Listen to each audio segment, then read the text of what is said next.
ኢትዮጵያ ኮድ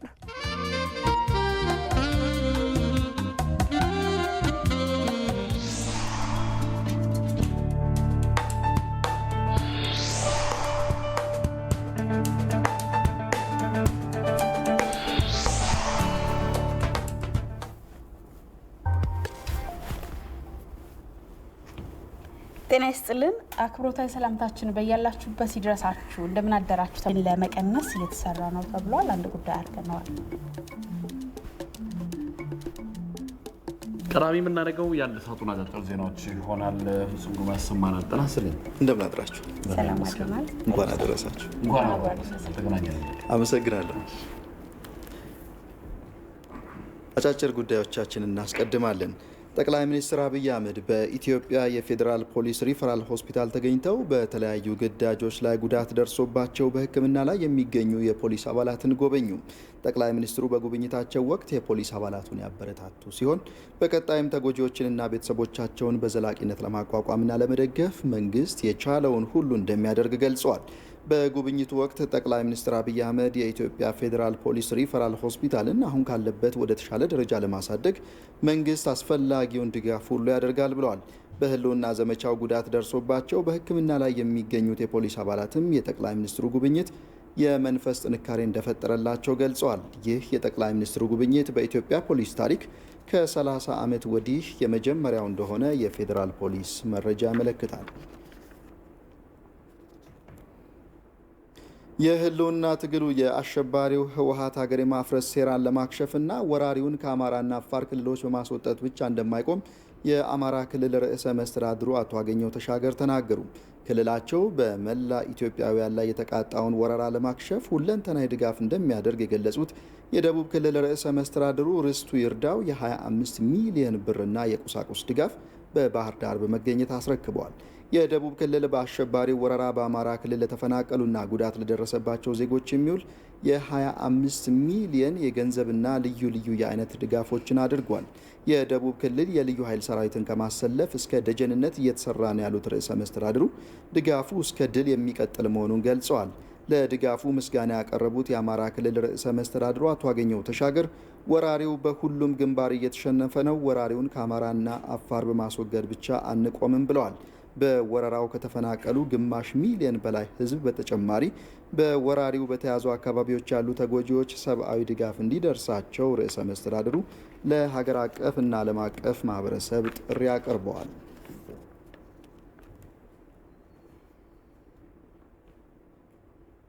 በአዲስ አበባ ከተማ ሱማሌ ተራ አካባቢ በሚገኘው የአሙዲ ተስፋ ብርሃን የምገባ ማዕከል የማዕድ ማጋራት ተካሄደ።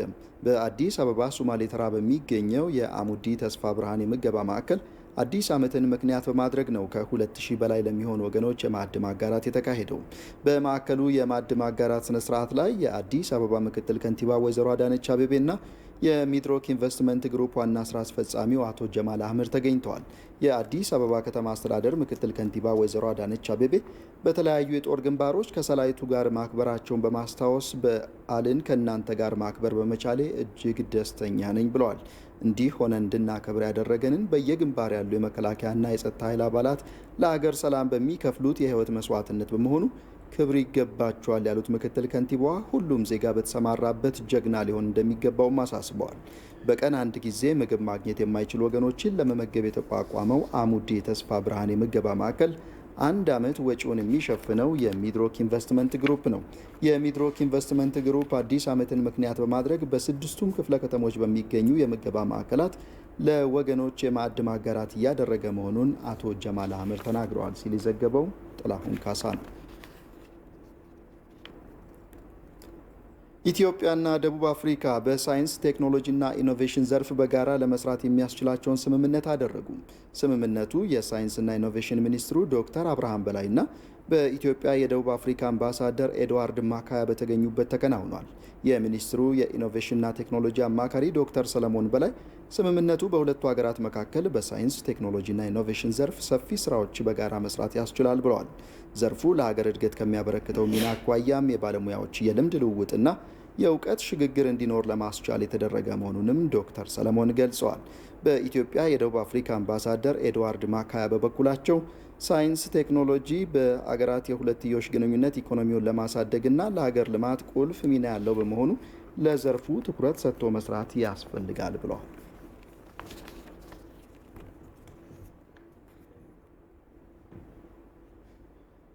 ተመልካቾች የሰዓቱ አጫጭር ጉዳዮች እነዚህ ናቸው። መቅደስ እናንተ ነው። ወደ እናንተ ደግሞ ለምር እናመሰግናለን። በቀዳሚነት በዝርዝር ወደምንመለከተው ጉዳይ እንሻገራለን። አሸባሪው ህወሓት ወረራ በፈጸመባቸው የአማራና አፋር ክልሎች የጤና ተቋማት ላይ የፈጸመው ጥቃት ለሰብአዊነትም ሆነ ለዓለም አቀፍ ህጎች ተጻራሪ ማንነት እንዳለው የዓለም አቀፉ ማህበረሰብ ሊገነዘበው የሚገባ ጉዳይ መሆኑን የደቡብ ክልል ጤና ቢሮ አስታውቋል። የደቡብ ክልል ጤና ቢሮ ኃላፊ አቶ አቅናው ካውዛ ከኢቲቪ ጋር በወቅታዊ ጉዳይ ቆይታ አድርገው ነበር። በቆይታቸውም የኢትዮጵያ ሉዓላዊነት ለማስጠበቅ መስዋዕትነት እየከፈለ ላለው መከላከያ ሰራዊት ከ2 ሚሊዮን ብር በላይ ጤና ቢሮው ድጋፍ ማድረጉን የገለጹ ሲሆን የክልሉ ጤና ባለሙያዎችም ሙያዊ ኃላፊነታቸውን ግንባር ድረስ ሄደው ለመስጠት ዝግጅታቸውን አጠናቀው ከማዕከል የሚደረገውን ጥሪ በመጠባበቅ ላይ መሆናቸውን ተናግረዋል። ብሩክ ተስፋዬ ነው ያዘጋጀውን ዘገባ። ከዛ ስንመለስ ከአንድ የሕክምና ባለሙያ ጋር ቆይታ እናደርጋለን። አቶ አቅናው ካውዛ የደቡብ ብሔር ብሔረሰቦችና ሕዝቦች ክልል ጤና ቢሮ ኃላፊ ናቸው። አሸባሪው ህወሓት ወረራ በፈጸመባቸው የአማራና የአፋር ክልል ሰው፣ እንስሳ፣ ህፃን፣ አዋቂ ሳይል ኢሰብአዊ ግድያ መፈጸሙን አውስተው የመሳሪያ ቃታ ሊሳብባቸው ቀርቶ በዙሪያቸው ወታደራዊ እንቅስቃሴ በማይፈቀድባቸው የጤና ተቋማት ላይ የፈጸመው ጥቃት አሸባሪ ቡድኑ ለዓለም አቀፍም ሆነ ለሀገር ውስጥ ህጎች ተጻራሪ ማንነት እንዳለው ማሳያ ነው ይላሉ። የጤና አገልግሎት ራሱ ሲታሰብ ቤዚክ ሂውማን ራይት ነው የሚባለው።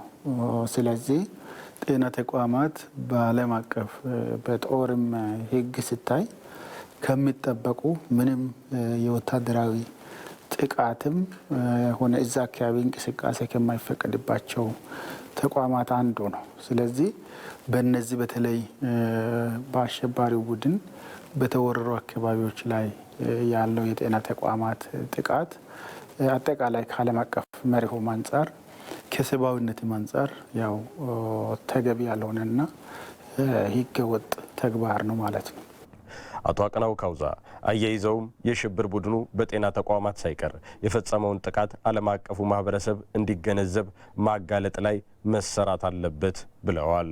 ከመንግስትም አንጻር እዚህ ላይ በደንብ ተጨባጭ ያደረጉ ማሳየት ይፈልጋል ማለት ነው።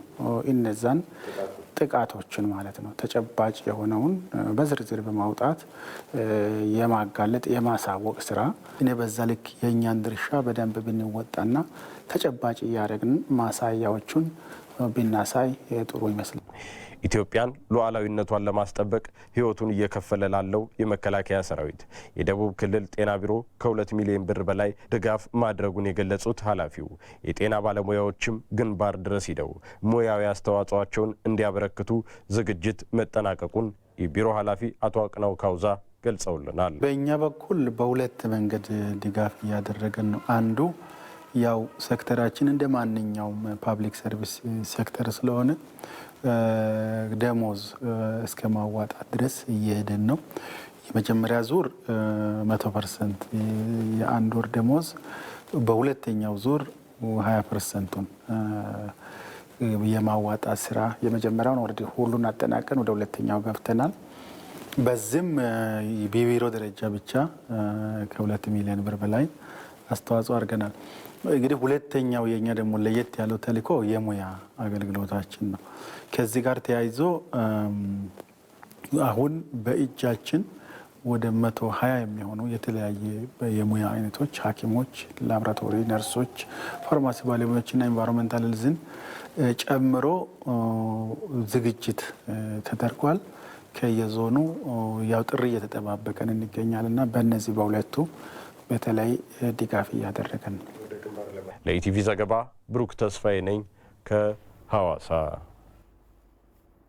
ከዚሁ ጉዳይ ጋር በተያያዘ ተጨማሪ ሀሳቦች እንድናነሳ እንግዳ ጋብዘናል። እንግዳችን በአዲስ አበባ ዩኒቨርሲቲ ጤና ሳይንስ ኮሌጅ በጥቁር አንበሳ ስፔሻላይዝድ ሆስፒታል የኩላሊት ቀዶ ሕክምና ስፔሻሊስት የሆኑት ዶክተር መኳንንት አስፋው ናቸው። ጤና ይስጥልን። በማለዳ እዚህ ድረስ ስለመጡልን እጅግ እናመሰግናለን። እኔም አመሰግናቸዋለሁ።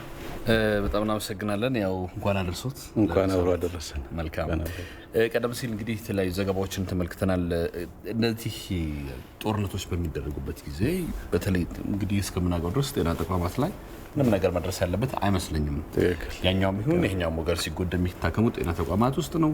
ሐኪሞች፣ የጤና ባለሙያዎች ደግሞ ከዚህ ከጦርነቱና ፖለቲካ ሀሳቤ ገለልተኛ ናቸው ተብሎ ስለሚታሰብ የሌሎች ሀገራትን ተሞክሮ ስናይ በጦርነቱ የጤና ተቋማት በመጠበቅ ረገድ ምን አይነት ተሞክሮ አለ? እኛ ጋርስ አሁን እየሆነ ያለው ነገር እንዴት ያዩታል? ትክክል ነው። እንግዲህ ለዚህ ዋና መነሻ የሚሆነው የጄኔቫ ኮንቬንሽን የሚባል እንትን አለ፣ ህግ አለ።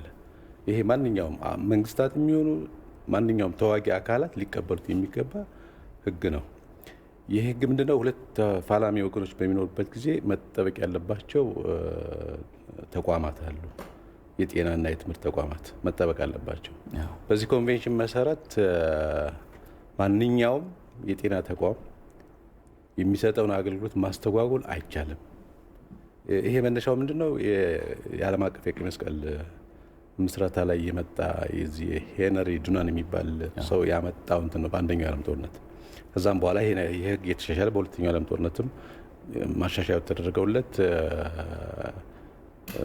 ተጨማሪ እንትኖችን በመጨመር በአሁኑ ጊዜ እንደ ዓለም አቀፍ ህግ ሆኖ እያገለገለ ያለ ህግ ነው እና ምንድነው በዚህ እንትን መሰረት ማንኛውም የጤና ባለሙያ ማንኛውም የጤና ድርጅት ወይም እነዚህን እንትኖች ለማንቀሳቀስ የሚያገለግሉ ትራንስፖርት ሲስተምስ፣ በሽተኞች፣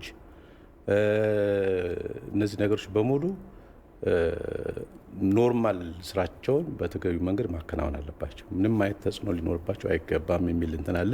ከዛ በተጨማሪ ደግሞ እነዚህ ጤና ተቋማት ለሌላ ተጨማሪ አገልግሎት መጠቀም አይቻልም። ለምሳሌ የጦር መሳሪያ ማከማቸት አይቻልም፣ ማፍረስ አይቻልም። እዛ ጤና ተቋም ውስጥ ሆኖ ተኩስ ወይም ደግሞ ይሄ ወደ ጠላት እንትን መተኮስ አይቻልም። በሽተኞችን ማንኛውን በሽተኛ የጠላትም የራስ ወገንም በሽተኞችን እኩል አገልግሎት መስጠት ግዴታ አለበት እና እነዚህ ነገሮች መጠበቅ አለባቸው ነው የሚለው። ይሄን አለመጠበቅ ትልቅ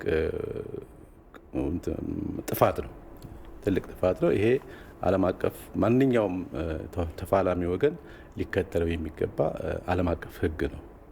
በዚህ መሰረት ነው እንትን መደረግ ያለበት እና የሌሎች ሀገሮችን ብናይ ብዙ በዓለም እንደዚህ የጤና ተቋማት ውድመት ደርሰዋል።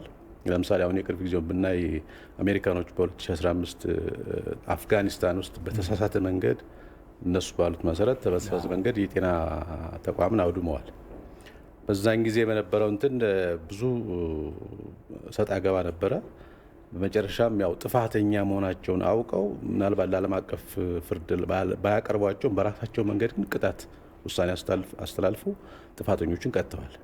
በሌሎችም በሶሪያ፣ በሊቢያ፣ በታይላንድ፣ በበርማ እንዲህ አይነት ነገሮች ተከስተው ሁሉም ጥፋተኝነታቸው ተረጋግጦ ውሳኔ ተሰጥቶባቸዋል። በእኛም ሀገር ተመሳሳይ ነገር ነው። ማንኛውም የጤና ተቋም ማንኛውም ባለሙያ ከጦርነት ገለልተኛ መሆን አለበት። ይሄ ሜዲካል ኒውትራሊቲ የሚባለው ወይም ደግሞ የሕክምና የገለልተኝነት መርህ ነው። ሜዲካል ኒውትራሊቲ ይባላል። ይሄ በተፋላሚ ወገንም በራስ ወገንም ቢሆን ያለውን የጤና አገልግሎት በኒውትራል በሆነ መንገድ ወይም ገለልተኛ በሆነ መልኩ አገልግሎት መስጠት አለበት። ይሄ ሲባል ባለሙያውንም የጤና ድርጅቱንም በሽተኞቹንም ሁሉንም ያጠቃልላል። በዛ መሰረት የዓለም አቀፍ ሕግ ሲወጣ ታሳቢ ያደረጋቸው ጉዳዮች በተለይ ከሰብአዊነት አንጻር ምንድን ናቸው? ሆስፒታልን አለመንካት፣ ሆስፒታልን ለጦርነት አለመጠቀም ሲባል ታሳቢ ያደረጋቸው ጉዳዮች ምንድን ናቸው? ዋናው ነገር የጤና አገልግሎት እንግዲህ መነሻው የዚህ የሂፖክራቲክ ኦት የሚባላል ወይም የሂፖክራተስ ቃለ መሐላ የሚባላል ከዛ ነው የሚነሳው። ማንኛውም የጤና ባለሙያ ለሚሰጠው አገልግሎት ምንም አይነት የጠላትነት ስሜት በሌሎች በበሽተኞቹ ላይ ማሳደር የለበትም ወይም ደግሞ ለሁሉም እኩል መስጠት አለበት ነው የሚለው ህጉ። ይሄንን እያሰፋ ነው ስንመጣ ነው የጤና ባለሙያ ብቻ ሳይሆን የጤና ድርጅቱ መሆን አለበት። ከጤና ድርጅቱም ቀጥሎ ደግሞ የጤና እነዚህ አጋዥ አገልግሎቶች አሉ። እነሱም ለሁሉም እኩል ተደራሽ መሆን አለባቸው።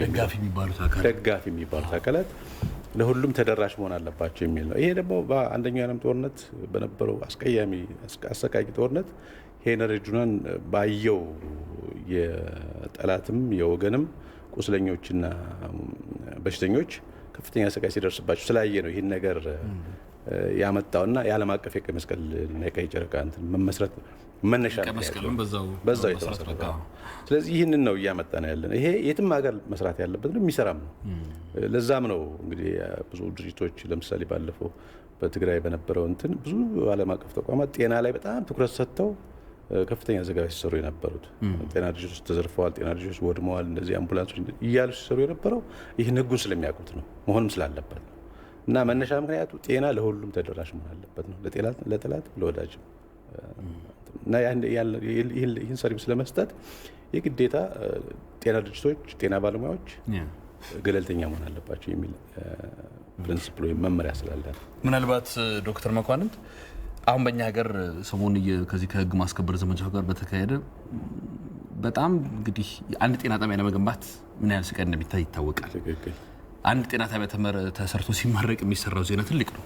ጤና ጣቢያ ተመረቀ ተብሎ ይሄ በስንት ልመና በስንት የውጭ እርዳታ እጅ ታይቶ የሚሰራ ጤና ተቋም ግን በዚህ በህግ ማስከበር ዘመቻው ጤና ተቋማት ወድመዋል። ከምንም በላይ ደግሞ ህክምና መሳሪያዎች ውድ ናቸው፣ አይጠገኑም፣ ሊተኩ የማይችሉ ቬንቲሌሽን መሳሪያዎች በጣም ውድ በፎሪን ከረንሲ የሚገቡ የህክምና መሳሪያዎች ሁሉ ወድመዋል አንድ ላይ እና ይሄ ጉዳይ እንዴት ነው የሚታየው? በተለይ በእናንተ በህክምና ባለሙያዎች አንጻር የህክምና ባለሙያ ማህበሮችም ካሉ ምንድን ነው በዚህ ረገድ ሊወሰድ የሚገባው እርምጃ ብለው ያስባሉ? ትክክል ነው። ይሄ አይ ቲንክ እነዚህ ሰዎች ይህን ነገር የሚሰሩ ሰዎች ህጉን ያጡታል ብዬ አላስብም። ህጉን በደንብ ጠንቅቀው የሚያውቁት ሰዎች በደንብ ያውቁታል። ምክንያቱም ባለፈው በእነሱ አካባቢ በነበረው ጦርነት የነበረውን ጩኸት እናውቀዋለን። ስለዚህ ይሄንን ህጉን ስለሚያውቁት የህክምና ደግሞ ሰርቪስ አለመኖር ወይም ደግሞ የህክምና አገልግሎት አለመኖር የሚያስወጣውን ወጪ ስለሚያውቁት የበቀል እርምጃ ነው ብዬ ነው የማስበው ይሄ ምክንያቱም ህክምና አለመኖር እንግዲህ ምን ያህል ዋጋ እንደሚያስከፍል ሁላችንም የምናውቀው ነገር ነው። እቃዎቹ በጣም ውድ ናቸው፣ ባለሙያውም ውድ ነው። ስለዚህ እነዚህ ሰዎች ይህንን ማድረጋቸው አይ ቲንክ እኔ ካለማወቅ ሳይሆን ሆን ተብሎ የበቀል እርምጃ ነው ብዬ ነው የማስበው። ስለዚህ ይህንን እንደው እንትኑ ካለን አንደኛ ህጉ ይደግፋል፣ ሁለተኛ ደግሞ እንትኑም የደረሰው ጉዳትም የሚታወቅ ነው። ይህንን በደንብ አጠናክሮ ለሚመለከተው ማሳወቅና እርምጃ እንዲወሰድ ማድረግ ወይም የህግ ውሳኔ እንዲሰጠው ማድረግ ይቻላል። ይህን ለማድረግ እንግዲህ ምናልባት ሙያውን የሚያውቁ የደረሰውን የጉዳት መጠን ሊገነዘቡ የሚችሉ ባለሙያዎችን ከሙያ ማህበራት ሊሆን ይችላል፣ ከጤና ቢሮዎች፣ ከመንግስት ሊሆን ይችላል፣ ከተለያዩ ከግለሰብ ባለሙያዎችም ጋር ተጣምሮ ይህንን ማድረግ የደረሰውን ጉዳት ማወቅ ይቻላል። ያንንም ለሚመለከተው አካል ማቅረብ ይቻላል። ስለዚህ ይሄ የኛ ወይም እንደው ያለመረዳት ካልሆነ በስተቀር ጥሩ ሊያስገኝ የሚችል የህግ ውጤት ሊያስገኝ የሚችል ነገር ነው። ምክንያቱም ዓለም አቀፍ ህግ ቅድም እንዳልኩት የጤና ድርጅቶች ትልቅ ትኩረት የሚሰጣቸው ተቋማት ናቸው። ግን ዓለም አቀፍ ሚዲያዎች በደንብ ዘግቦታል ብለው ያስባሉ? ለምሳሌ ሆስፒታል ወደመ ብለው ሊዘግቡ ይችላሉ። ግን ማን አካል አረገ የሚለው መረጃውን በስነ ስርዓት እያላቸው አዛብተው ሊዘግቡ ይችላሉ። በጣም የሚያሳዝነው ነው። ያ ነው እሱ ነው ቆም ያውቁታል። ይሄንንም የምናደርገው ካለፈው አንጻር ስናስተያየው ኤምኤስኤፍ ለምሳሌ ብዙ ጉዳት ደርሶበታል። አፍጋኒስታን ላይ የወደመው እሱ ነው። ሶሪያ ላይ የወደመው፣ ግብጽ ታሂር ስኩዌር አደባባይ አመጹ ጊዜ ብዙ ደርሷል። በደንብ ያውቁታል። ትግራይ ላይ ሲዘግብ የነበረው እሱ ነው፣ ኤምኤስኤፍ ነው። ለምሳሌ እንደ በሌሎች አካባቢዎችም እንግዲህ ይህንን ሊዘግብበት የማይችልበት ምንም ምክንያት የለም። ተቋማትም ሆኑ አገልግሎት ሰጪ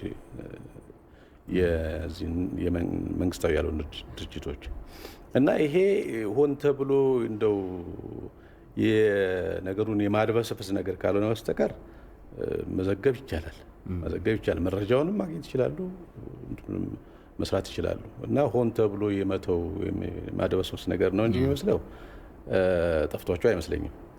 ግን ያው የኛም አንደኛ በደንብ በተደራጀ መልኩ ይህን ነገር አቅርቦ ወደ ዓለም ጉዳይ የመውሰድ ጉዳይም መኖር አለበት።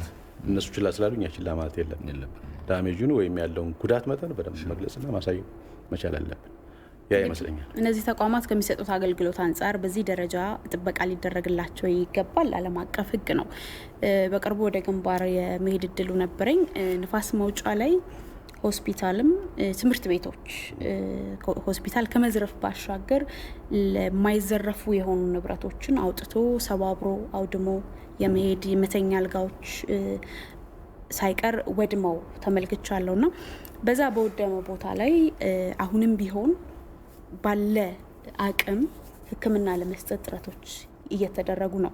የወደመው ሆስፒታል ላይ ዛሬም ሕክምና ለመስጠት ጥረቶች እየተደረጉ ነው። ከዚህ አንጻር ምናልባት በአጭር ጊዜ ውስጥ በሌለ መሰረተ ልማት በወደመ ቦታ ላይ ዛሬም ሕክምና እየሰጡ ነው። ዛሬም የሰዎችን ሕይወት ለማዳን ጥረት እየተደረገ ነውና ከመንግስትም ከእርዳታ ተቋማት ምን ይጠበቃል? እነዚህን በአጭር ጊዜ ውስጥ ገንብቶ የሰዎችን ሕይወት ማዳን ይቻል ዘንድ ይሄ እንግዲህ የህክምና አገልግሎት ጊዜ የሚሰጥ ነገር አይደለም። በተገኘው ባለው አቅም ሁሉ ሰርቪሱን አገልግሎት መስጠት ግዴታ ነው። ያው ግን ምንድነው ይህንን ለማድረግ የብዙ እንትኖች ቅንጅት ያስፈልጋል። የመንግስትም የእርዳታ ድርጅቶችም የግለሰቦችም የባለሙያዎችም ቅንጅት በጣም አስፈላጊ ነው። እቃው የለም ተሰብሯል ወይም እንደዚህ ተሰርቀዋል ምናምን ብሎ አገልግሎት መስጠት አይቻልም። ባለው እንትን እየተሰራ ቀሪ እንትኖችን ማሟላት ማስተካከል ግዴታ ነው።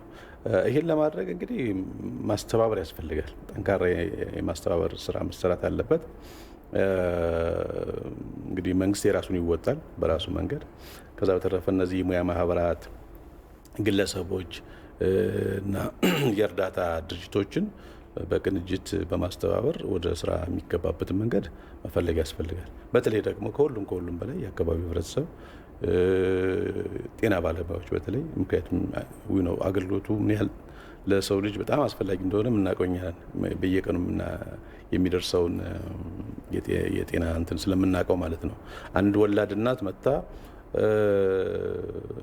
እሷን ለማዋለድ ወይም ደግሞ የሆነ ቦታ ሪፈረል ለመጻፍ ምን ያህል እንደምንቸገር ምን ያህል ችግር ሊገጥማት እንደሚችል መንገድ ላይ የሆነ ነገር ቢፈጠር የሚታወቅ ነገር ነው እና በአካባቢው ባለው ሰርቪስ ወይም ባለው የድርጅቱ እንትን የሚቻለው መስጠት ካልተቻለ ደግሞ ቀሪ ስራዎችን ደግሞ አሁን ባልኩት መሰረት በቅንጅት ማስተካከል መቻል አለበት። ያ በአስቸኳይ መደረግ ያለበት ነገር ወላድ ብቻ ሳይሆን አሁን የጦርነት ወቅት ነው። ብዙ ቁስለኞች ይኖራሉ። ብዙ እንደዚህ የህፃናት እናቶች ምናምን ይኖራሉ ታካሚ አገልግሎት የሚፈልጉ። ምናልባት ዶክተር ስለ ቁስለኞች ሲያነሱ እዚሁ ንፋስ መውጫ ሆስፒታል አካባቢ ቁስለኞችን ህይወት አጥፍተው ገለው ሄደዋልና በህክምና ላይ ያሉ ሰዎችን በተመለከተ ዓለም አቀፉ ህጉ ምን ይላል?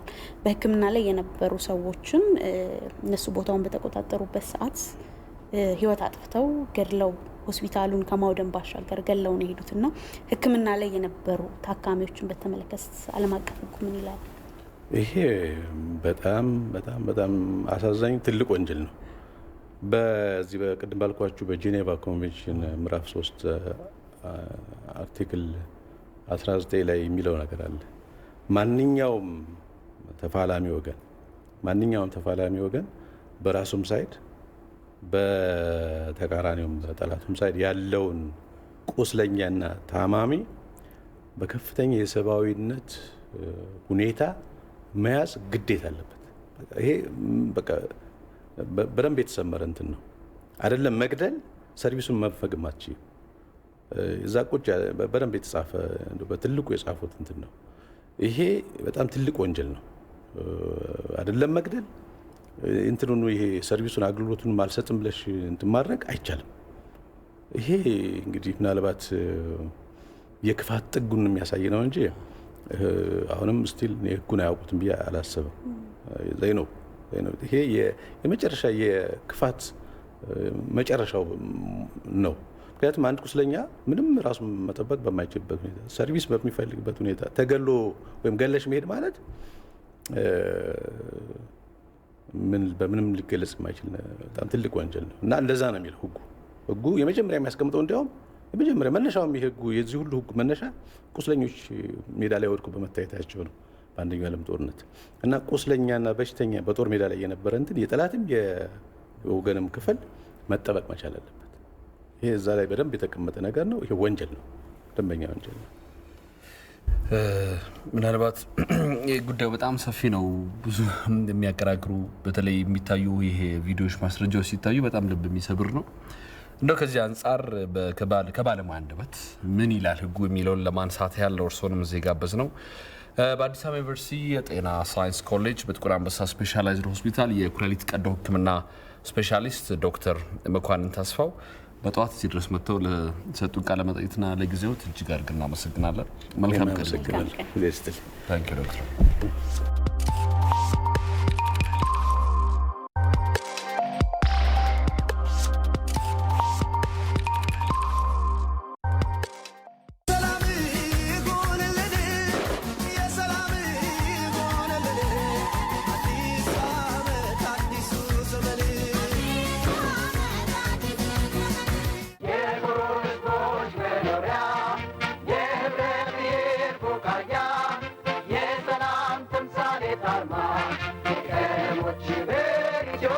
አሸባሪው የህወሓት ቡድን የከፈተብንን ጦርነት በመመከት የሀገር ሉዓላዊነትን እያስከበረ ላለው ጀግናው የሀገር መከላከያ ሰራዊት መላው የሀገራችን ህዝቦች የተለያዩ ድጋፎችን በማድረግ ላይ ናቸው። ይህን ድጋፍ ይበልጥ ለማጠናከር በማሰብ አጭር የጽሑፍ መልእክት ቁጥር 6800 ተግባር ላይ ውሏል።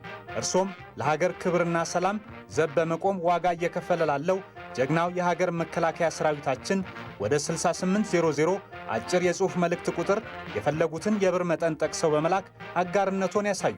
የኢፌዴሪ መከላከያ ሚኒስቴር።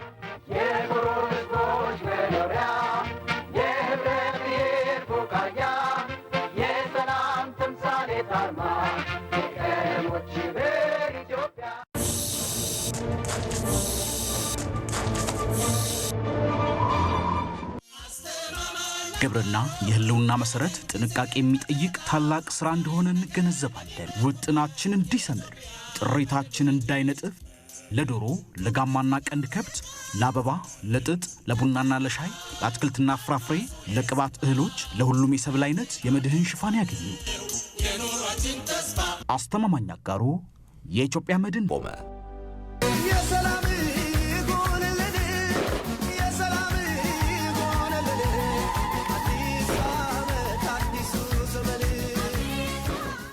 ተመልሰናል። ከኢትዮጵያ ቴሌቪዥን መስከረም 3 የጤና ይስጥልኝ ኢትዮጵያ ፕሮግራማችንን ነው እየተከታተላችሁ የምትገኙት። ቀደም ሲል ባነሳነው ጉዳይ በጦርነቶች ወቅት ላይ ለሆስፒታሎችና ለጤና ተቋማት ከዛ ባሻገር ሕክምና ላይ ላሉ ሰዎች ዓለም አቀፍ ሕግ ስለሚያስቀምጣቸው ጥበቃዎች ሰፊ ውይይት አደረግን። ወደ ሁለተኛው ጉዳያችን ስንሻገር ሴቶች ሀገር በችግር ላይ በምትኖርበት ጊዜ ጥበባቸው እጅግ ያስፈልጋል ይባላል። እውነት ነው። ጣይቱ መመልከት ብቻ በቂ ነው። ጣይቱ ከዛ ውጭ ደግሞ የአርበኝነት ሚና በመወጣት ሸዋረግ ግርግር ላይ እና ሌሎችም ሴት አርበኞች የወንዶችን ሚና ይዘው ተታኩሰው ማርከው የመጡ ሁሉ አሉ። ከአመራር ባሻገር ቁስለኛ ከማከም ከመንከባከብ ባሻገር ማለት ነው። የሴት አመራር አባላት እንግዲህ አገር ችግር በገጠማት ጊዜ ልክ የጥንት እናቶች ይጠቀሙበትን ብልሃትና ጀግነት በመድገም አሁንም ሚናቸውን ሊወጡ እንደሚገባ ነው በዚህ ወቅት ላይ የተገለጸው። ከኢትዮጵያ ዜና አገልግሎት ጋር በከፍተኛ የስራ ኃላፊነት ላይ የሚገኙ ሴቶች ቆይታ አድርገው ነበረ።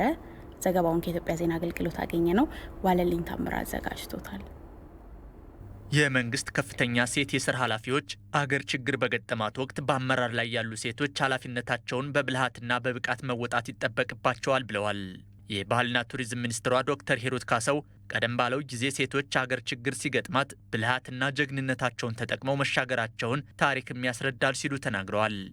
ታሪካችንም የሚነግረን ሴቶች አገር ችግር በገጠማት ጊዜ በጣም ጥበበኛና ብልሃተኛ በመሆን ሀገርን ከችግር እንዳወጡም ይነግረናልና ያንን ታሪካችንን አሁን ያለን ሴቶች መድገም አለብን በተለይ የአርበኝነት የጀግንነት ታሪካችንን አሁንም በደንብ እጅ ለእጅ ተያይዘን ከሌሎች ወንድሞቻችንና ሁሉም ሴቶች ደግሞ አንድ ላይ ተባብረን ሀገርን ከገጠማት ችግር ማውጣት ይገባናል። ይሄን ለማድረግ እንግዲህ ከግንባር እስከ ደጀንነት ድረስ ሁሉንም በማስተባበር ለመከላከያው የተለያዩ ድጋፎችን እንዲያገኝ በማድረግ በማስተባበር ድጋፎችን በማሰባሰብ የሎጂስቲክስ ስራዎችን መስራት ይገባናል። ከዛ ውጭ በጦርነቱ ምክንያት የተፈናቀሉ ቤት ንብረታቸውን ያጡ ወገኖች አሉ። እነሱ እንዲቋቋሙ ወደ ነበረው ኑሯቸው እንዲመለሱም አሁንም በእጅ ለእጅ ተያይዘን ይህንን በማስተባበር በመምራት ሰው የሚመራው ሰው ካገኘ ይህንን ማድረግ ይችላል እና ይህን በማስተባበር ትልቁን ኃላፊነት ከሴት አመራሮች ይጠበቃል። አገር በችግር እየተፈተነች በመሆኑም በየዘርፉ ያሉ ሴት አመራሮች እየተዋደቀ ለሚገኘው ሰራዊትና የጸጥታ ኃይሎች የሚገባቸውን ክብርና እገዛ ከማድረግ ባሻገር ከቀያቸው የተፈናቀሉትን በማቋቋምና ወደ ሰላማዊ ሕይወታቸው እንዲመለሱ በማድረጉ ስራ ኃላፊነታችን ትልቅ ነው ብለዋል። የፕላንና ልማት ኮሚሽነሯ ዶክተር ፍጹም አሰፋ በበኩላቸው አገር በማዳኑ ተግባር ሴቶች ምንጊዜም የመጀመሪያ ተሳታፊዎች መሆናቸውን አውስተዋል። ሀገራችን ባለችበት ሁኔታ በሁሉም ዘርፍ ይሄ ብለን የምንለየው አይደለም፣ የሴት የወንድ ብለን በሁሉም ዘርፍ በኃላፊነትም ደረጃ በሚኒስትርነት በጠቅላይ ፍርድ ቤት ፕሬዝደንትነት እና በሀገር መሪነት ጭምር በጣም ትልልቅ የሚባሉ ኃላፊነቶችን በመያዝ በተሻለ ዴሊቨር እያደረጉ ናቸውና ሴቶች ተሳትፈው አገርን ወደ ተሻለ ደረጃ የሚያደርሱ ጀርመንን የገነቡት ሴቶች ናቸው። ሁለተኛው ዓለም ጦርነት በኋላ በጣም ብዙ ወንዶች በጦርነት ስላለቁ ጀርመን የሴት ሀገር ነው። ሴቶች ናቸው የገነቡት ያንን የመሰለ ሀገር ማለት ነው። እና ሴትና ወንድ የሚባለው ነገር ፌድ እያረገ የሚሄድ ይመስለኛል። ለምን የዓለም እውነታዎችም ስለሚያሳዩ። ግን በሀገራችን በጣም ትልልቅ የምንላቸው ማይልስቶኖች አሉ። ከዛ አኳያና እሱን አስጠብቀን መቀጠል አለብን። በተለያየ መንግስት ኃላፊነት ላይ የምንገኝ ሴቶችም ይህንኑ ማስቀጠል አለብን ብለዋል። በከፍተኛ የአመራርነት ኃላፊነት ላይ ያለን ሴቶች ለሌሎች አርአያ ልንሆን ይገባናል ያሉት ደግሞ የጠቅላይ ፍርድ ቤት ፕሬዝዳንት ወይዘሮ መዓዛ አሸናፊ ናቸው። የሴቶችን ችሎታ የመጠራጠር ሁኔታ አሁንም ይስተዋላል ያሉት ወይዘሮ መዓዛ፣ ይሁንና የተሰጣቸው ከፍተኛ ኃላፊነት የመንግስትን ጠንካራነትን ያሳያል ብለዋል። የሚያስቸግረን ይሄ ምንድነው የሚሉት ኢምቤድድ ባያስ፣ ይሄ ውስጥ ያለ የሴቶችን ችሎታ የመጠራጠር የሴቶችን አቅም የመጠራጠር ነገር አለ አሁንም። ይሄንንም ደግሞ የቆየ ሶሻላይዜሽን ያመጣው ችግር ስለሆነ በሂደት ነው የሚፈታው። ነገር ግን ከሁሉም ነገር በላይ ሴቶች ደግሞ በስራቸው እያሳዩ ያለ ይመስለኛል እና ከብዙ ቃላት በላይ ከብዙ ሴሚናሮች በላይ ሴቶች በተሰማሩበት ባሳዩት ውጤት ለሀገር በጣም አስፈላጊ ሀብት መሆናቸውን እያረጋገጡ የመጡ ይመስለኛል። የስራ ኃላፊዎቹ ለመላው የኢትዮጵያ ሕዝብ የእንኳን አደረሳችሁ መልእክትም አስተላልፈዋል። ተመልሰናል። እንግዳለን በዚህ ጉዳይ ላይ የአራዳ ክፍለ ከተማ ዋና ስራ አስፈጻሚ ዶክተር ሀናይሺ ንጉስን እዚህ ስቱዲዮ ድረስ ጋብዘናል። ዶክተር በጠዋት ስለመጡልን በጣም እናመሰግናለን። ምናልባት አልተገናኘን ይሆናል። እንኳን አደረሰው። እንኳን አብሮ አደረሰን። በጣም እናመሰግናለን። ቀደም ሲል ከፍተኛ የስራ ኃላፊዎችን የኢትዮጵያ ዜና አገልግሎት ያናገረበትን ዘገባ ስንመለከት ነበረ። በተለይ ሀገር ችግር ውስጥ በሆነችበት ወቅት ሴቶች ምንድን ነው ሊኖራቸው የሚገባው አስተዋጽኦ የሚለው ሀሳብ ላይ አንስተዋል። ምናልባት ቀደምት በነበሩ ችግሮች በሀገር ፈተናዎች ውስጥ የሴቶችን ስም የምናነሳቸው ሴቶች አሉ። ከዚህ አንጻር የአሁኑ ትውልድ ከበፊቱ የሚያገኘው ተሞክሮ ምንድን ነው ዛሬ ካለው ነባራዊ ሁኔታ ዛሬ ካለው አጠቃላይ ነገር የአሁኑ ትውልድ ሊያበረክት የሚገባው ነገር? ሴት እንግዲህ ያው ሴትነት ብዙ ጊዜ የሚመዘነው በፍቅር፣ በመልካምነት፣ በእናትነት ስሜት ነው። ብዙ ጊዜ እናት ሼር የምታደርገው መተባበርን፣ አብሮ መሆንን፣ መቻቻልን ነው። ግን አገር በጦርነት ላይ ስትሆን ወይም ችግር ላይ ስትሆን ደግሞ የራሷ የሆነ ሚና አላት። ለዚህም ደግሞ በፊት ታሪኮቻችን የሚያሳዩት ነው። በብዙ ሮል ላይ የነበሩ ጀግና ሴቶች ያለን ህዝቦች ነን። ከዛ ውስጥ የምናነሳቸው ብዙ ይኖሩናል። ለሴቶች የነበራቸውም ለምሳሌ ንግስት ኤሌና ያለች ስትራቴጂክ የሆነ የጦር አመራርን ትሰጥ ነበረ። ኦቶማን ቱርክ እንደሚወረን ስታቅ ከፖርቹጋል ጋር ይሄ አብረው ሆነው መውረር እንዳለባቸው እንትን ያለችው እንዲመጡ ያደረገችው እሷ ነች። ጣይቱንም ማንሳት እንችላለን። በዚህ በኢትዮጵያ ከቅኝ ግዛት ነጻ የሆነች ሀገር ነበረች ስንል የሴቶቹ ሚና አለ አብሮ ብዙ የሚታይ የጀግንነት ታሪክ ያለን ህዝቦች ነን። ስለዚህ ሴት ማለት በተፈጥሯችን የታደልነው ብዙ ስራዎችን በአንድ ጊዜ የመስራቱ ሮል እዚህም ሁኔታ ውስጥ ይታያል ማለት ነው። ምክንያቱም ስንቁንም ታዘጋጃለች፣ እንደገናም ደግሞ በዚህ ውስጥ ትሳተፋለች ማለት ነው። ስለዚህ የቀደም ታሪካችንም የሚያሳየው ሴቶች ሁልጊዜ ማጀት ውስጥ ብቻ እንደነበሩ ሳይሆን ጀግና የነበሩ ሴቶች በብዙ ኢንፎርሜሽን በመስጠት ሊሆን ይችላል፣ ስንቅ በማቀበል ይሆናል፣ ስትራቴጂክ የሆነ የጦር እቅዶችንም በማውጣት የነበራቸው ተሳትፎ ለአሁኑ ትውልድ የሚያበረክተው እናትነት ማለት በልጆቿ ሲመጡባት የማትደራደር መሆኗን ነው። በሀገር ህልውና ጉዳይም እናት ነች ሴት ካልን እኩል ሚና ያላት የማትደራደር ጀግና ነች የሚለውን ትምህርት የሚያስተላልፍ ነው ማለት ነው። አንድ የካሳ ተሰማ ዘፈን አለ። የወንድ ልጅ እናት ታጠቂ በገመድ ልጅሽን አሞራ እንጂ አይቀብረውም ዘመድ የሚባል ነገር አለ። ልጇ ዘምቶ ያው የልጅን ሞት መረዳት ለእናት ምን ያህል የመረራ ሀዘን እንደሆነ ከባድ ነው። ግን የሀዘኑ መሪር ጉዳይም እንኳን የሚደርሳት ለእናት ነው። በዛ ስሜት ውስጥ እንኳን ከቤት መርቆ ከመሸኘት፣ ስንቅ ከማዘጋጀት፣ ከዛም በኋላ አይዞ በልግፋ ከማለት ጀምሮ ልጅሽ ተሰውቷል እንኳን ስትባል ቀጣይ ልጇን ታዘጋጃለች፣ ቀጣይ ትውልድን ታዘጋጃለች የሚል ነገር አለ። ይሄ ነገር በትውልድ እየተቀባበለ እዚህም ድረስ አለ። ዘፈኑም ከዛ የመጣ ነው እና ብዙ ጊዜ አሁን የምናየው ራሱ በዚህ በህግ ማስከበር ዘመቻው ስንቅ ማዘጋጀቱ ምኑ ድሮ የነበረው ነገር አሁንም እየተደረገ ነው። መከላከያ ሰራዊት ውስጥ ደግሞ በጣም በርካታ ሴቶች ገብተዋል። በጣም ማለት ነው። ገድል የፈጸሙ ደግሞ በጣም ብዙ ናቸው እና ከዚህ አንጻርስ ይሄ ባህላዊ አስተሳሰብን አንድ ንግግር የነበረውን ነገር በቃ ለእናት የሚደርሳት ለሴት የሚደርሳት መርዶ ነው ቻል አድርጊው ወንድ ይዋጋል የሚለውን ነገር የሰበረ ነው ብለን ማሰብ አንችልም? የሰበረ ነው ብለን ማሰብ እንችላለን። ያው በጦር ግንባሩ ላይ እንደምናየው እንደ አራዳ ክፍለ ከተማ ስናይ ደግሞ ሴቶቹ ሚናቸው ላቅ ያለ ነው። ምክንያቱም በጦር ግንባር ላይ የሚሳተፈውን ሰው ከመመልመል እንደዚሁም ከመሄድ አንጻር ሌላውም ሎጂስቲክ ብዙ ስንቆችን ከማዘጋጀት አንጻር ከፍ ያለ ነገር እየተሰራ ይገኛል። ሌላው በኪነቱም እኛ ኢትዮጵያን አንዱ የምንታወቅበት ሞቲቬትድ የምንሆነው በሽለላው ነው። በዛ ላይም ሀይሊ በየቦታው በምናደርገው ህዝባዊ ንቅናቄ ሚዲያዎች ላይ ብታይ ፊት የሚቀድሙት ሴቶቹ ናቸው። ምክንያቱም ይሄ ባህላችን ማንነታችንም ስለሆነ። ሌላው ደግሞ ሲቪል ተዋጊ መሆን ማለት እናት ልጇን መርቃ ነው እየላከች ያለችው። ከእናት ጉያ ነው ሂድ ለሀገር ተዋጋ።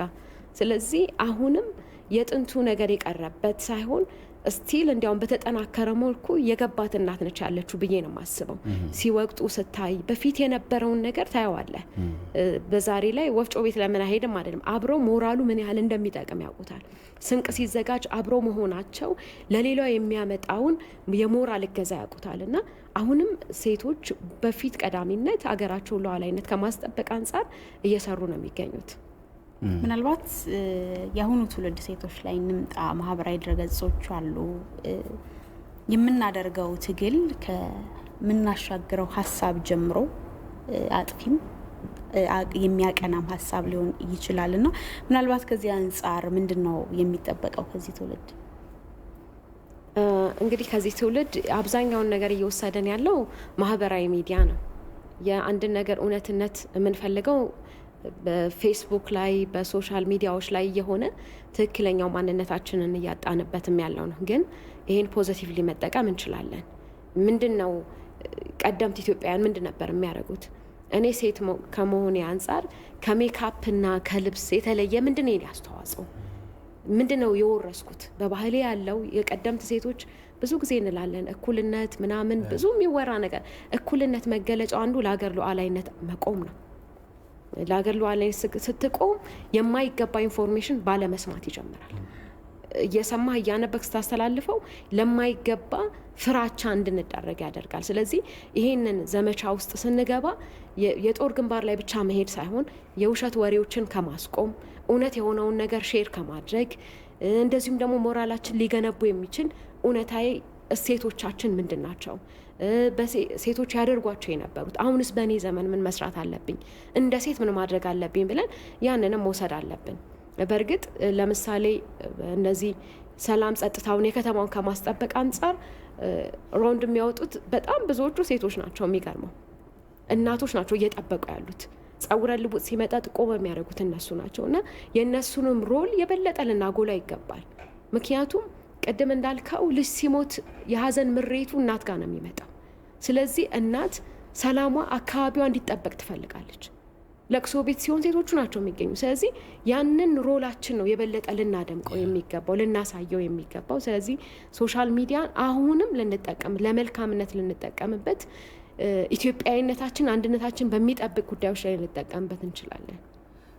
ቅድምም አንስተውልኛል እንደ ክፍለ ከተማ እንደ አራዳ ክፍለ ከተማ አንስተውልኛል እና ምናልባት በእኔም ኦብዘርቬሽን መሰረት ባየሁት በጣም በዚህ የህግ ማስከበር ደረጃ ሞቢላይዝ ማህበረሰቡን በማነቃነቅ በስንቁም በመዋጮም በምንም በሞራልም በማንቀሳቀስ አራዳ ክፍለ ከተማ ከሌሎች በተለየ መልኩ በጣም አክቲቭ ነው የሚል የኔ የራሴ ምልከታ አለኝ።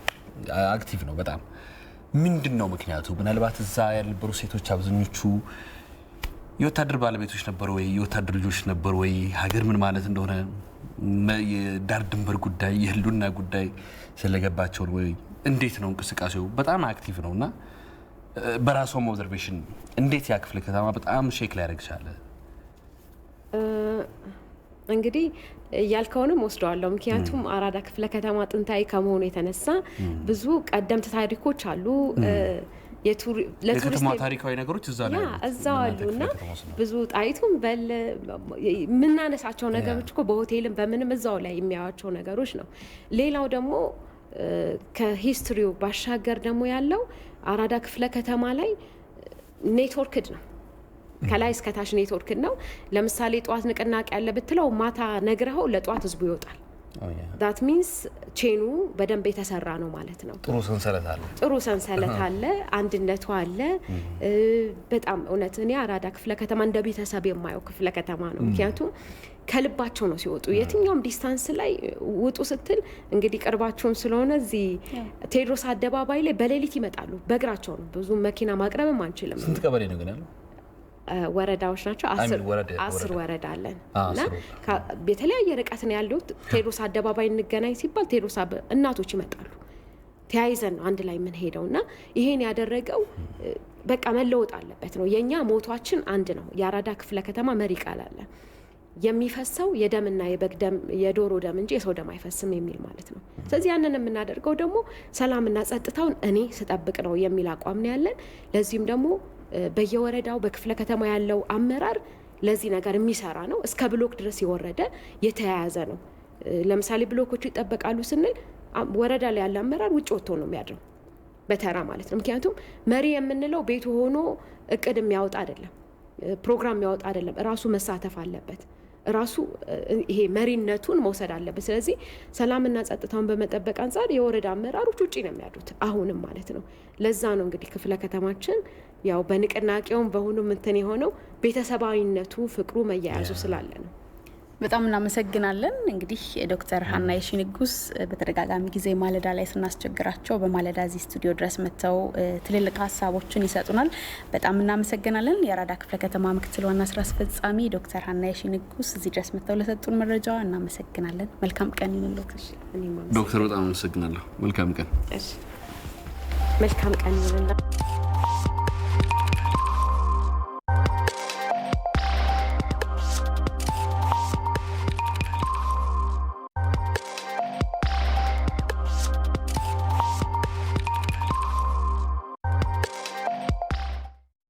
እባክህ ብሩን ቶሎ ላክልኝ። ለማስጠኛ መከፍሎ የለኝም። በምን ላክልህ? በአዋሽ ባንክ ላከው። ልጄ ባመጣሽው ውጤት በጣም ደስ ብሎኛል። ዶላሩን በምን ላክልህ? በአዋሽ ባንክ ላኪው።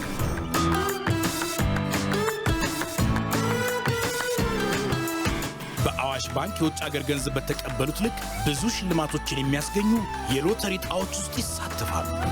በአንደኛ ዕጣ አይሱዙ የጭነት መኪና፣ በሁለተኛ ዕጣ የቤት አውቶሞቢል፣ በሶስተኛ ዕጣ ላፕቶፖች፣ በአራተኛ ዕጣ 32 ኢንች ቴሌቪዥኖች፣ በአምስተኛ ዕጣ የሞባይል ስልኮችን ይሸልማሉ። በአዋሽ ይቆጥቡ፣ ይቀበሉ፣ ይሸልሙ።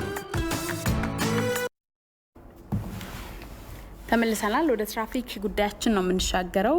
በጋምቤላ ክልል በትራፊክ አደጋ ምክንያት በሕይወትና በንብረት ላይ የሚደርሰውን ጉዳት ለመቀነስ በትኩረት እየተሰራ መሆኑን የክልሉ ትራንስፖርት ቢሮ አስታውቋል። በክልሉ የትራፊክ አደጋ ለመቀነስ በየወር መጨረሻ ለአንድ ዓመት ሲከናወን የነበረው ንቅናቄ መርሃ ግብር በማስመልከት ማጠቃለያም ስነ ስርዓት ተከናውኗል። የክልሉ ትራንስፖርት ቢሮ ኃላፊ አቶ ደፋር ተራሳም በክልሉ የትራፊክ ደህንነትን ለማረጋገጥ ሞተር አልባ የትራንስፖርት አገልግሎትን ለማስፋት በተከታታይ የግንዛቤ ማስጨበጫ እንዲሁም የእግረኞችና የብስክሌት ቀን መርሃ ግብር ሲካሄድ መቆየቱን ገልጸዋል። በክልሉ እንግዲህ በተከታታይ ሲከናወን በነበረው መርሃ ግብር ውጤቶች መገኘታቸውና የትራፊክ አደጋም እየቀነሰ መምጣቱን የቢሮ ኃላፊው ተናግሯል። ከሞተር ተሽከርካሪ ነጻ የሆኑ ትራፊክ እንቅስቃሴዎችን በአዲሱ ዓመት ለማስቀጠልና የትራፊክ አደጋ ለመቀነስ በልዩ ትኩረት እንደሚሰራ አብራርተዋል። በጋምቤላ ክልል ደህንነቱ የተረጋገጠና ከስጋት ነጻ የሆነ የትራንስፖርት እንቅስቃሴ እንዲዘወተር ለማስቻል ህብረተሰቡና ባለድርሻ አካላት የበኩላቸው ሊወጡ እንደሚገባም ተገልጿል። ዘገባውን እየላከልን ሪፖርተራችን ሚፍታህ አብዱል ቃድር ነው።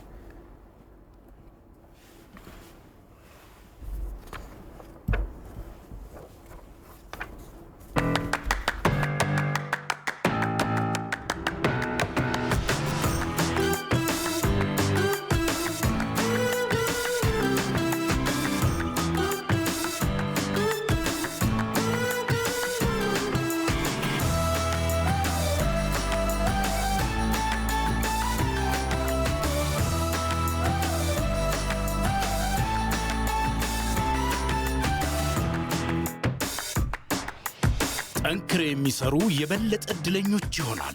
ጠንክረው በአዋሽ ባንክ የሚቆጥቡ ይሸለማሉ። በአዋሽ ባንክ በቆጠቡት ልክ ሽልማቶችን የሚያስገኙ የሎተሪ ዕጣዎች ውስጥ ይሳተፋሉ። እድል ከጎበዞች ጋር ነች። በአንደኛ ዕጣ አይሱዙ የጭነት መኪና፣ በሁለተኛ ዕጣ የቤት አውቶሞቢል፣ በሶስተኛ ዕጣ ላፕቶፖች፣ በአራተኛ ዕጣ 32 ኢንች ቴሌቪዥኖች፣ በአምስተኛ ዕጣ የሞባይል ስልኮችን ይሸልማሉ። በአዋሽ ይቆጥቡ፣ ይቀበሉ፣ ይሸለሙ። አዋሽ ባንክ ስፖንሰር ስለሆነ እጅግ አድርገን ነው የምናመሰግነው። እንግዲህ መስከረም ገባ ስንል ዝናቡ ጠንከር ያለ መሰለኛል። አዎ ሌሊት ራሱ ከባድ ዝናብ ነበር የነበረውና ለማንኛውም የአየር ሁኔታን እንከታተላለን። ዛሬ ምን አይነት የአየር ጸባይ ይኖራል? ከአየር ጸባዩ ጋር አለባበሳቸውን፣ እንቅስቃሴያቸውን እንድትወስኑ ይረዳቸዋል። ስፖንሰር ተከታትለን እንመለሳለን። ወደ የአየር ሁኔታ ዘገባ እናልፋለን። ስለ ብርሃን ስኩል ፔይ ሰምተው ይሆን? ብርሃን ስኩል ፔይ በብርሃን ባንክ የቀረበ ለተማሪዎች ለወላጆችና ለትምህርት ቤቶች ጊዜ ቆጣቢ የሆነ የኤሌክትሮኒክ የክፍያ ስርዓት ነው። ወላጆች በብርሃን ስኩል ፔይ የልጆቻቸውን የትምህርት ቤት መለያ ኮድ በመያዝ ክፍያ መክፈል፣ የክፍያ ማረጋገጫዎችን ማግኘት፣ የክፍያ ሪፖርቶችንና ተያያዥ መረጃዎችን ባሉበት ቦታ ሆኖ በሞባይል ስልካቸው ማግኘት ይችላሉ። ለትምህርት ቤቶች ደግሞ ብርሃን ስኩል ፔይ ክፍያን ከማቀላጠፉም በላይ ሙሉ የሆነ የተማሪዎችን መረጃ ስለሚይዝ ጥቅሙ የጎላ ነው። ክፍያ ሲከፈል በቀጥታ መከታተል፣ ማዕከላዊ የሆነ የክፍያ መቆጣጠሪያ እንዲሁም የተለያዩ የክፍያ ሪፖርቶችን ማግኘት ከብዙ የብርሃን ስኩል ፔይ ጥቅሞች ጥቂቶቹ ናቸው። የብርሃን ባንክን ስኩል ፔይ በመጠቀም ጊዜዎትን ይቆጥቡ፣ ክፍያዎትን ያቀላጥፉ፣ የተሟላ መረጃን ያገኙ። ለበለጠ መረጃ በአቅራቢያው ወደሚገኝ የብርሃን ባንክ ቅርንጫፍ ጎራ ይበሉ። ብርሃን ባንክ፣ እንደ ስማችን ብርሃን ነው ስራችን።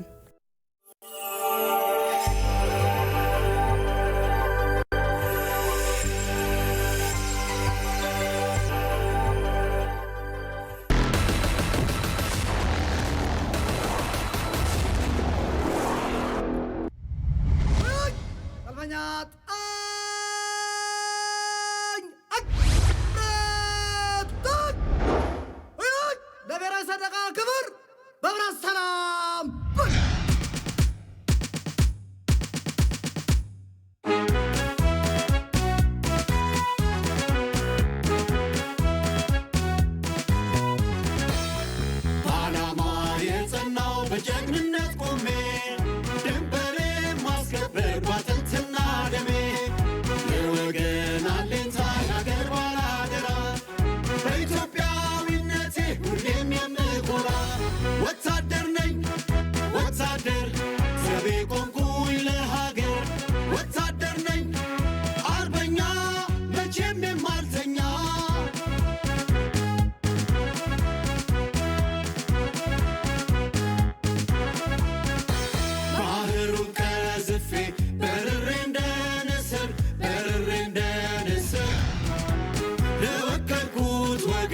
ብስራት የማበስር ብስራት የማበስር መቼም ሳላዳላ ለማንም ሳልወግን ለማንም ሳልወግን ሁሌ የማስፈጽም ሕግንና ሕግን ሕግንና ሕግን በሙያ በአካል ብቃት በእውቀት ሰልጥኜ የነጠርኩ ወታደር ነኝ በእሳት ተፈትኜ ከሕዝቤ እንደወጣሁ የሕዝብ አጋር ሆኜ ለሰላም እቆማለሁ ለፍትህ ወግኜ ዓላማዬን የተረዳው ከዘር ስሜት ነኝ የጸዳው በጨዋነት ስነ ምግባር ዘብ መቆም ነው የኔ ተግባር ቃል የገባው ለወገኔ የቁርጥ ቀን በመሆኔ ቃል ኪዳኔን አከብራለሁ በጀግንነት እቆማለሁ መለዮ ለባሽ ነኝ ያነገብኩኝ አርማ ጠላቴን መመክት ሀገር የማለማ የማላወላውል የማላመነታ ዳር ድንበር ጠባቂ ጋሻኔ መከታ ወታደር ነኝ ወታደር ዘቤ ቆምኩኝ ለሀገር ወታደር ነኝ አርበኛ መቼም የማልተኛ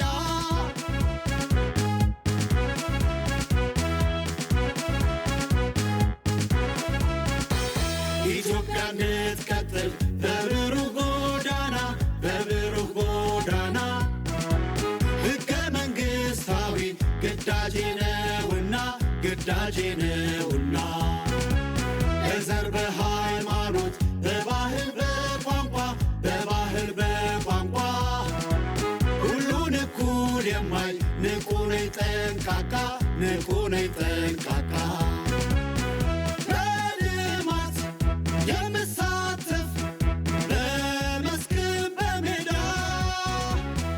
ወገንን የምደግፍ ሕዝብን የምረዳ ለእውነተኛ ዲሞክራሲ ለሕዝብ እኩልነት መስዋዕት እሆናለሁ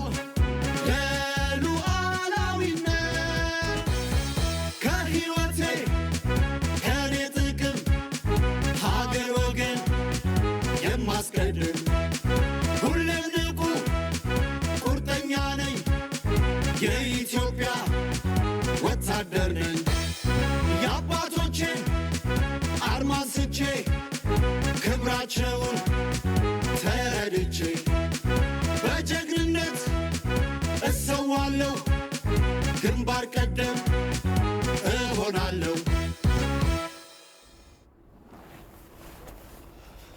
ተመልሰናል። እንግዲህ በዛሬው የመስከረም 3 2014 ጤና ስል ኢትዮጵያ የተለያዩ ጉዳዮችን አነሳን። አንደኛው የዚህ የሜዲካል ኒውትራሊቲ ወይም ደግሞ በሕክምና አሰጣጥ ላይ ገለልተኝነት መርሆችን በተመለከተ በጦርነት በግጭት ጊዜ ጤና ተቋማትና ትምህርት ቤቶችን ጭምር ጥቃት እንዳይደርስባቸው ስለሚደረጉ ሕጎች ምን ይላሉ የሚለውን ባለሙያ ጋብዘን እንግዳ ጋብዘን ከዶክተር መኳንንት ጋር ቆይታ አድርገናል። የተነሱት ሀሳቦች በጣም ትክክል ናቸው። በገለልተኝነት ሁለቱንም ወገን ማገልገል አለበት። እንኳን ሕክምና ላይ ያለ የሕክምና መሳሪያዎች ይቅርና ትምህርት ቤቱም ሌሎች ተቋማት እንኳን ሊነኩ አይገባም የሚል አሁን እየሆነ ያለው ነገር በዓለም አቀፍ ወንጀል ሕግም ያስጠይቃል የሚል ጉዳዮችን በስፋት አንስተናል። ሌላው ዶክተር ጦርነት ላይ ከዓለም አቀፍ ሕግ ባሻገር አባቶች ሲያወሩ ሰምታ ከሆነ ሁልጊዜ ግጥሚያው የሚሆነው አቅም ባለው ሁለት አቅም ባለው ለመጋጠም ዝግጁ በሆነ አካል ብቻ ነው ጦርነት። አንድ ሰው ቤቱ ልብሱን አውልቆ ተኝቶ ከሆነ ለማጥቃት የመጣው ሰው ልብሱን እስከሚለብስ ይጠብቀዋል። ሊገለው መጥቶ ገና ነኝ አልለበስኩም ካለ ለብሶ እስኪታጠቅ ድረስ ይጠብቀዋል። ሱሪውን ያወለቀን ወንድ ላይ መተኮስ ነውር ነው ይባላል፣ ጀግንነት አይደለም ይባላልና አሁን ላይ የምታያቸው ነገሮች ግን አይደለም። ቀደም ሲል ባህል ብለን ስናወራቸው የነበሩ ቁስለኛ ሕክምና እርዳታ ላይ የነበረን ቁስለኛ ህይወት አጥፍቶ መሄድ በጣም ዓለም አቀፍ ህግነት ብቻ ነው። ጀነራል ካሳው ወልደሰማያት የቀድሞ ጦር ሰራዊት አመራር ናቸው። ጋብዛናቸው አልነበረ? እሳቸው መከላከያ ወረዳ ላይ ጦርነት የሚካሄድ ውስጥ ገብቶ ተደርጎ አይታወቅም። ከተወጣ ብሎ መከላከያ ወረዳ ይዞ ምሽግ ይዞ ነው ፍልም የሚሆነውና ህዝብ ውስጥ ግን ሌላ ነው አላማው የሚሉት ነገር ተነስቷል። ሌላኛው ጉዳያችን ደግሞ ሴቶች በሀገር ችግር ላይ ምጥ ላይ በሆነች ጊዜ ምን አይነት ሚና ይኖራቸዋል? ደጋፊ ከመሆን አመራር ሰጪ ከመሆን አይዞባይ ከመሆን አንፃር ዶክተር ሀናሺ ንጉስን የአራዳ ክፍለ ከተማ ምክትል ዋና ስራ አስፈጻሚን ጋብዘን ቆይታ አድርገዋል። በነገራችን ላይ እሳቸው ይህን ክፍለ ከተማ ከማስተባበር አልፈው ሲወጡም የነገሩን ነገር አሁን ደግሞ ግንባር ድረስ ለመሄድም ሀሳብ አላቸው። ራሳቸው ምንድነው የሚሆነው እየሆነ ያለው ነገር ሴት ወታደሮቻችንስ እኛ እዚህ ነው አመራር እየሰጠን ያለ ነው፣ እዛ ደግሞ ያለው ነገር ምንድነው የሚለውን ነገርም አሪያ ሆኖ ለማየትም እንደሚንቀሳቀሱም ነገሩን ለዚህ ጉዳዮችን እያነሳን ቆይታ አደረግን። 2 ሰዓት ሆነ። አጫጭር ጉዳዮችን በድጋሚ እንመለከትና በምዕራፍ 2 የጤና ይስጥልኝ ኢትዮጵያ ቆይታችን በድጋሚ እንገናኛለን። ፍጹም እየጠበቀን ነው። እንዴት ቆየ ፍጹም? ሰላም ነው። ቀጥል ስላለ አመሰግናለሁ። ወደ አጫጭር ጉዳዮቻችን እንመልሳችሁ። ጠቅላይ ሚኒስትር አብይ አህመድ በኢትዮጵያ ፌዴራል ፖሊስ ሪፈራል ሆስፒታል ተገኝተው በተለያዩ ግዳጆች ላይ ጉዳት ደርሶባቸው በሕክምና ላይ የሚገኙ የፖሊስ አባላትን ጎብኝተዋል። ጠቅላይ ሚኒስትሩ በጉብኝታቸው ወቅት የፖሊስ አባላቱን ያበረታቱ ሲሆን በቀጣይም ተጎጂዎችንና ቤተሰቦቻቸውን በቀጣይነት ለማቋቋምና ለመደገፍ መንግስት የተቻለውን ሁሉ እንደሚያደርግ ገልጸዋል። በጉብኝቱ ወቅት ጠቅላይ ሚኒስትር አብይ አህመድ የኢትዮጵያ ፌዴራል ፖሊስ ሪፈራል ሆስፒታልን አሁን ካለበት ወደ ተሻለ ደረጃ ለማሳደግ መንግስት አስፈላጊውን ድጋፍ ሁሉ ያደርጋል ብለዋል። በህልውና ዘመቻው ጉዳት ደርሶባቸው በሕክምና ላይ የሚገኙት የፖሊስ አባላትም የጠቅላይ ሚኒስትሩ ጉብኝት የመንፈስ ጥንካሬ እንደፈጠረላቸው ገልጸዋል። ይህ የጠቅላይ ሚኒስትሩ ጉብኝት በኢትዮጵያ ፖሊስ ታሪክ ከ30 ዓመት ወዲህ የመጀመሪያው እንደሆነ የፌዴራል ፖሊስ መረጃ ያሳያል። የህልውና ትግሉ የአሸባሪው ህወሓት ሀገር የማፍረስ ሴራን ለማክሸፍና ወራሪውን ከአማራና አፋር ክልሎች በማስወጣት ብቻ እንደማይቆም የአማራ ክልል ርዕሰ መስተዳድሩ አቶ አገኘሁ ተሻገር ተናገሩ። ክልላቸው በመላው ኢትዮጵያውያን ላይ የተቃጣውን ወረራ ለማክሸፍ ሁለንተናዊ ድጋፍ እንደሚያደርግ የገለጹት የደቡብ ክልል ርዕሰ መስተዳድሩ አቶ ርስቱ ይርዳው የ25 ሚሊዮን ብርና የቁሳቁስ ድጋፍ በባህር ዳር በመገኘት አስረክበዋል። የደቡብ ክልል በአሸባሪው ወረራ በአማራ ክልል ለተፈናቀሉና ጉዳት ለደረሰባቸው ዜጎች የሚውል የ25 ሚሊዮን የገንዘብና ልዩ ልዩ የአይነት ድጋፎችን አድርጓል። የደቡብ ክልል የልዩ ኃይል ሰራዊትን ከማሰለፍ እስከ ደጀንነት እየተሰራ ነው ያሉት ርዕሰ መስተዳድሩ ድጋፉ እስከ ድል የሚቀጥል መሆኑንም ገልጸዋል። ለድጋፉ ምስጋና ያቀረቡት የአማራ ክልል ርዕሰ መስተዳድሩ አቶ አገኘሁ ተሻገር ወራሪው በሁሉም ግንባር እየተሸነፈ ነው፣ ወራሪውን ከአማራና አፋር ክልሎች በማስወገድ ብቻ አንቆምም ብለዋል። በወረራው ከተፈናቀለው ግማሽ ሚሊየን በላይ ሕዝብ በተጨማሪ በወራሪው በተያዙ አካባቢዎች ያሉ ተጎጂዎች ሰብአዊ ድጋፍ እንዲደርሳቸው ርዕሰ መስተዳድሩ ለሀገር አቀፍና ለዓለም አቀፍ ማህበረሰብ ጥሪ አቅርበዋል። በአዲስ አበባ ሱማሌ ተራ አካባቢ በሚገኘው የአሙዲ ተስፋ ብርሃን የምገባ ማዕከል የማዕድ ማጋራት ተካሂዷል። በአዲስ አበባ ሱማሌ ተራ አካባቢ የሚገኘው የአሙዲ ተስፋ ብርሃን የምገባ ማዕከል አዲስ ዓመትን ምክንያት በማድረግ ከ2000 በላይ ለሚሆኑ ዜጎች የማዕድ ማጋራት ተካሂዷል። በማዕከሉ የማዕድ ማጋራት ስነ ስርዓት ላይ የአዲስ አበባ ምክትል ከንቲባ ወይዘሮ አዳነች አቤቤና የሚድሮክ ኢንቨስትመንት ግሩፕ ዋና ስራ አስፈጻሚ አቶ ጀማል አህመድ ተገኝተዋል። የአዲስ አበባ ከተማ አስተዳደር ምክትል ከንቲባ ወይዘሮ አዳነች አቤቤ በተለያዩ የጦር ግንባሮች ከሰራዊቱ ጋር ማክበራቸውን በማስታወስ በዓልን ከእናንተ ጋር ማክበር በመቻሌ እጅግ ደስተኛ ነኝ ብለዋል።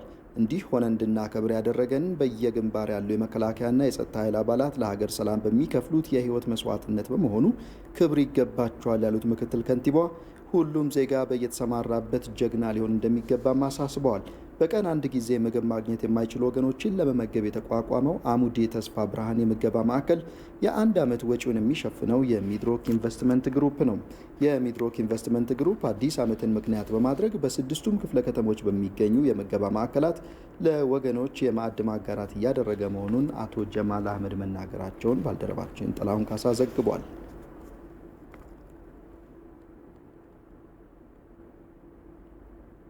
ኢትዮጵያና ደቡብ አፍሪካ በሳይንስ ቴክኖሎጂና ኢኖቬሽን ዘርፍ በጋራ መስራት የሚያስችላቸውን ስምምነት አደረጉ።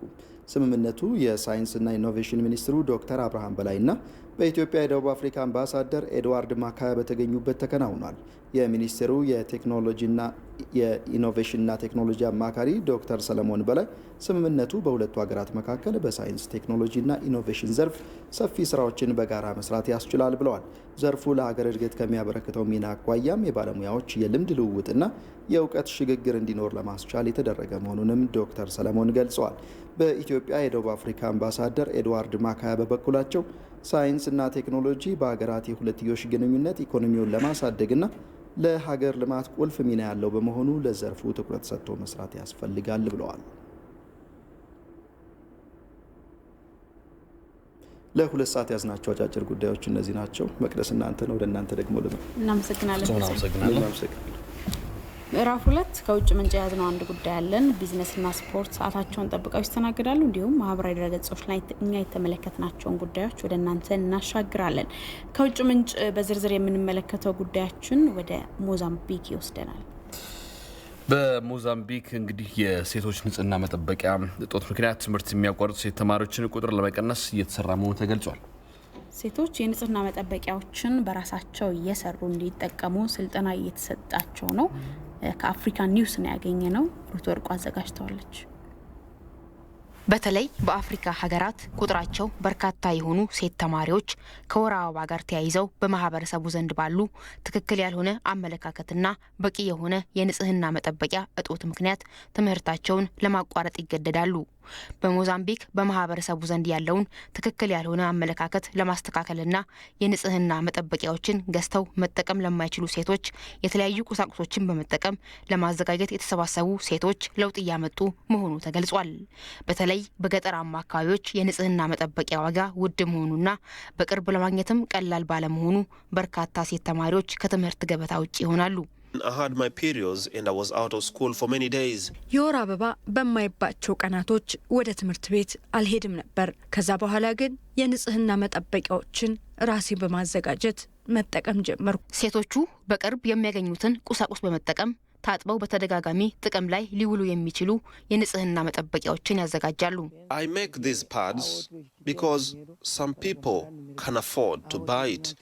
እነዚህን የንጽህና መጠበቂያ የሰራ ነው በርካታ ሴቶች ገዝተው የመጠቀም አቅም ስለሌላቸው ነው። ስለዚህ ሴቶቹ የንጽህና መጠበቂያዎቹን በራሳቸው እንዴት ማዘጋጀት እንደሚችሉ አስተምራቸዋለሁ። እነሱም ሌሎች ጓደኞቻቸውን ያስተምራሉ። በዚህ መንገድ በንጽህና መጠበቂያ እጦት ምክንያት ከትምህርት ቤት የሚቀሩና የሚያቋርጡ ሴት ተማሪዎችን ቁጥር ማስቀረት እንደሚቻል ተገልጿል። ወደ ቢዝነስ ጉዳያችን ነው የምንሻገረው። ሞላ ለማየው ስቱዲዮ እየጠበቀ ነው። ጤና ይስጥልን ሞላ። አስተልን እንደምን አደራችሁ? እንኳን አደረሳችሁ። አልተገናኝ እንኳን አብሮ አደረሰን። እንግዲህ መስከረም ሶስት ዛሬ ሶስተኛ ቀን አስቆጠረ። ከገባ እውነት ነው። የመጀመሪያው ሰኞ ነው። የመጀመሪያው ቢዝነስ ነው። ለአዲስ ዓመት መልካም። እሺ ምን ጉዳዮች ናቸው? ከሀገር ውስጥ በ2016 በጀት ዓመት እንግዲህ እንደሚታወቀው በሀገር አቀፍ ደረጃም በዓለም አቀፍ ደረጃም ኮቪድ ወረርሽኝ ተጽዕኖ ፈጥሮ ነበረ። ኢንቨስትመንት ፍሰቱ በተለይ የውጭ ቀጥተኛ ኢንቨስትመንት በምን መልኩ አለፈ? የጸጥታ ችግሩም አለ፣ ኮቪድም አለ። በዚህ ውስጥ ሆኖ በምን መልኩ አለፈ የሚለውን እንመለከታለን። እንዲሁም ደግሞ በ2020 የአፍሪካ የውጭ ቀጥተኛ ኢንቨስትመንት ተያያዥ ጉዳዮች ናቸው። ከኢትዮጵያ ከተመለከትን በኋላ ደግሞ በአፍሪካ በ2020 የውጭ ቀጥተኛ ኢንቨስትመንት በአስቸጋሪ ሁኔታ ውስጥ ማለፉን እንመለከታለን። መልካም። ስለ ብርሃን ስኩል ፔይ ሰምተው ይሆን? ብርሃን ስኩል ፔይ በብርሃን ባንክ የቀረበ ለተማሪዎች ለወላጆችና ለትምህርት ቤቶች ጊዜ ቆጣቢ የሆነ የኤሌክትሮኒክ የክፍያ ስርዓት ነው። ወላጆች በብርሃን ስኩል ፔይ የልጆቻቸውን የትምህርት ቤት መለያ ኮድ በመያዝ ክፍያ መክፈል፣ የክፍያ ማረጋገጫዎችን ማግኘት፣ የክፍያ ሪፖርቶችንና ተያያዥ መረጃዎችን ባሉበት ቦታ ሆኖ በሞባይል ስልካቸው ማግኘት ይችላሉ። ለትምህርት ቤቶች ደግሞ ብርሃን ስኩል ፔይ ክፍያን ከማቀላጠፉም በላይ ሙሉ የሆነ የተማሪዎችን መረጃ ስለሚይዝ ጥቅሙ የጎላ ነው። ክፍያ ሲከፈል በቀጥታ መከታተል፣ ማዕከላዊ የሆነ የክፍያ መቆጣጠሪያ እንዲሁም የተለያዩ የክፍያ ሪፖርቶችን ማግኘት ከብዙ የብርሃን ስኩል ፔይ ጥቅሞች ጥቂቶቹ ናቸው። የብርሃን ባንክን ስኩል ፔይ በመጠቀም ጊዜዎትን ይቆጥቡ፣ ክፍያዎትን ያቀላጥፉ፣ የተሟላ መረጃን ያገኙ። ለበለጠ መረጃ በአቅራቢያው ወደሚገኝ የብርሃን ባንክ ቅርንጫፍ ጎራ ይበሉ። ብርሃን ባንክ፣ እንደ ስማችን ብርሃን ነው ስራችን። ጤና ይስጥልን ተመልካቾች፣ ከብርሃን ባንክ ማስታወቂያ ተመልሰናል። ብርሃን ባንክን እናመሰግናለን። ከብርሃን ባንክ በፊት ያስተዋወቅናቸውን ጉዳዮች በዝርዝር እንመለከታለን። የመጀመሪያው ጉዳይ የሚሆነው ኢትዮጵያ በ2013 በጀት ዓመት በኮቪድ ወረርሽኝና በውስጥ የጸጥታ ችግር ብታልፍም በአንጻሩ የውጭ ቀጥተኛ ኢንቨስትመንት መጨመሩን የኢትዮጵያ ኢንቨስትመንት ኮሚሽን አስታውቋል። ሀገሪቱ በዚህ ሁኔታ ውስጥ ሆናም መዋዕለ ንዋያቸውን እያፈሰሱ ከሚገኙ የውጭ ባለሀብቶች መካከል ደግሞ የህንድ ባለሀብቶች ይገኙበታል ተብሏል። ብርሃን እያየው በዝርዝር ይነግረናል። ከኢትዮጵያ ኢንቨስትመንት ኮሚሽን የተገኘ መረጃ እንደሚያመለክተው የውጭ ባለሀብቶችን በአራት አይነት መንገድ ሀገሪቱ ውስጥ መጥተው ኢንቨስት እንዲያደርጉ ይበረታታል። የትኩረት ዘርፍ መሰረት ያደረጉ ሴክተሮችን መሰረት በማድረግ የምንሰራው ስራ፣ ኤምባሲዎችንና ቆንስላዎችን መሰረት በማድረግ የምንሰራው ስራ፣ የተለያዩ ኢንቨስትመንት ፕሮሞሽን ኤጀንሲዎች አማካኝነት የምንሰራው ስራና በራሳቸው መንገድ ደግሞ በተለያየ መንገድ ጎግልን በማድረግና በዌብሳይታችን አማካኝነት የሚመጡትን የመሳብና የማግባባት ስራ እንሰራለን። በኢትዮጵያ ባለፉት 14 ዓመታት ውስጥ በወረቀት ማምረት ስራ ላይ ተሰማርተው የሚገኙት ሚስተር ራጂብ ሻርማ የኢንቨስትመንት አማራጩን ለመጠቀም ከህንድ ከመጡ ኢንቨስተሮች መካከል ናቸው። እንደ እርሳቸው ገለጻ እዚህ ለመስራት ያሉት መልካም አጋጣሚዎች ናቸው ይላሉ። Being a country of 110 million people, over 110 million ኢትዮጵያ ከ100 ሚሊዮን በላይ ዜጎች ያላት ሀገር ናት። ለዚህ ከፍተኛ ቁጥር ላለው ህዝብ ደግሞ በርካታ ኩባንያዎች እንደሚያስፈልግ እሙን ነው። ለዛ ነው እዚህ የቆየ ነው ወደፊትም የምንሰራው። በኢትዮጵያ በኮሮና ወረርሽኝ ብሎም በተቀሰቀሰው ግጭት ምክንያት መሰል ኢንቨስተሮች ተረጋግተው እንዲሰሩና ሌሎችም እንዲመጡ ምን እየተሰራ እንደሆነ የውጭ ቀጥተኛ ኢንቨስትመንት ዳይሬክተሩን አስቻለው ታደሰ ጠይቀናል። የህንድ ባለሀብቶች፣ የአሜሪካ ባለሀብቶች፣ የቻይና ባለሀብቶች፣ የጃፓን ባለሀብቶች በሀገር ደረጃ ጠርተን እንደ ሀገር ምንድነው አክቹዋል ቻሌንጅ ያለው ብለን ባለሀብቶቹም በተናገሩት መሰረት የቀጣይ እንዴት መሆን አለበት የሚልም የአፍተር ኬር ስትራቴጂ ምንድነው፣ የክትትልና የድጋፍ ስትራቴጂያችን ምን ይሁን የሚልም እሱንም ሰርተን ኦልሬዲ እሱን አሁን ወደ ተግባር ገብተናል። እነሱም እንዲቆዩ እዚሁ እንዲቆዩ ባለው ሁኔታ ላይ እንዲቆዩ፣ ሌሎቹ ባለሀብቶች ደግሞ መሳብ እንዲስቡ አጠቃላይ የሀገሪቷን የጸጥታ ሁኔታ በመግለጽ መንግስት አስፈላጊውን ጥበቃ እንደሚያደርግላቸው በመግለጽ አሁን ያለው ነገር ከመንግስት ቁጥጥር ውጭ እንዳልሆነ በመግለጽ ኮንፊደንስ ወይም እምነት እንዲያድርባቸው መንግስት አስፈላጊውን ጥበቃ የሚያደርግላቸውን መሆኑን በመግለጽ ተከታታይ ስራዎች ሰርተናል። በዚህ አስቸጋሪ ሁኔታ ውስጥም ሆነው የህንድ ባለሀብቶች መምጣታቸውን የባለሀብቶቹ ተወካይ ሚስተር ራጂብ ይናገራሉ። We know that the present situation is a little bit tight, but we are having a big hope. አሁን በኢትዮጵያ ያለው ነባራዊ ሁኔታ በትንሹ አስቸጋሪ እንደሆነ እንረዳለን። መጪው ጊዜ መልካም እንደሚሆን በማሰብ ነው እየሰራን ያለ ነው። እኛ እንደ አንድ የህንድ ባለሀብት ተጨማሪ ፋብሪካ ለመገንባት ዝግጅት አጠናቀናል። የኢንቨስትመንት ፍሰቱ ከወረርሽኙና ከግጭቱ በፊት እንደነበረው ባይሆንም አሁን ጥሩ የኢንቨስትመንት ፍሰት አለ ይላሉ አቶ አስቻለው። ከዚህ በፊት ከኮሮናም በፊት ከጦርነቱም በፊት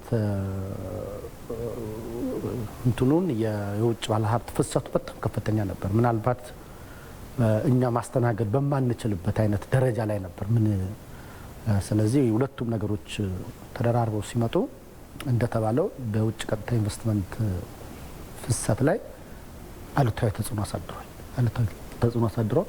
ያም ሆኖ ግን ባለሀብቶች እየመጡ ነው። ያም ሆኖ ግን በ2013 ላይ በካፒታል ፍሰት አንጻር በ26.1 ቢሊዮን ዶላር ብልጫ አሳይተናል ካለፈው አምና ሲነጻጸር ማለት ነው። አንድም ይሄ ቅድም በነገርኩ ታርጌትድ ኢንቨስትመንት ፕሮሞሽን ስትራቴጂ ካምፓኒዎችን መሰረት ባደረገ መልኩ ይሄ ቢቱቢ አንድ ባንድ በዛ አይነት መንገድ ስለሄድን እና ትልልቅ ካምፓኒዎችም በካፒታል አቅማቸው ትልልቅ ካምፓኒዎችም በመምጣታቸው ምክንያት ይሄ በካፒታል ፍሰታችን ካምናው በ26% አድጓል። በኢትዮጵያ ከ50 በላይ ሀገራት ዜጎችና ኩባንያዎች ኢንቨስት አድርገዋል። በውጭ ሀገራት የሚኖሩ ኢትዮጵያውያንና ትውልደ ኢትዮጵያውያን ወደ ሀገር የሚልኩትን ገንዘብ በህጋዊ መንገድ ብቻ በመላክ ከወገናቸው ጎን እንዲቆሙ የኢትዮጵያ ዓለም አቀፍ ወጣቶች ህብረት መስራች ጥሪ አቀረበ።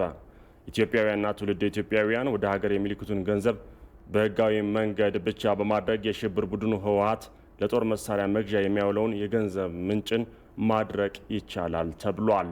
አባዲ ወይናይ የሽብር ቡድኑ ህወሓት የሀገሪቱን ኢኮኖሚ ለማዳከም የኢኮኖሚ አሻጥሮችን እየሰራ እንደሆነ ነው የሚገለጸው። ይህ ቡድን ከሚጠቀምባቸው የኢኮኖሚ አሻጥሮች መካከል ደግሞ ጥቁር ገበያው ተጠቃሽ ነው። ቡድኑ ጥቁር ገበያን በመጠቀም ለተለያዩ እኩይ ተግባሮች እየተጠቀምበት መሆኑን ነው የኢትዮጵያ ዓለም አቀፍ ወጣቶች ህብረት ዋና መስራችና መሪ ቢንያም ጌታቸው የሚገልጸው። ይሄ ዲያስፖራው ማህበረሰብ የብላክ ማርኬት ወይ ደግሞ የዶላር ምንዛሬ አብዛኛውን እውነቱን ለመናገር የሀገራችን ኢኮኖሚ እየገደለ ያለ አሁንም ለቲፒኤልኤፍ አቅም እየሆነ መሳሪያ እንዲገዙ ዌፐን እንዲገዙ የሚያደርጋቸው ይሄ ነው። እነሱ ዘመናቸው ሙሉ ሲዘርፉ 27 ዓመት ሙሉ ሲዘርፉ የነበሩትን ብር አውጥተው አሁንም ትላልቅ በውጭ ሀገር ገንዘብ አላቸው፣ ኢንቨስት አድርገዋል፣ ቢዝነሶች አላቸው።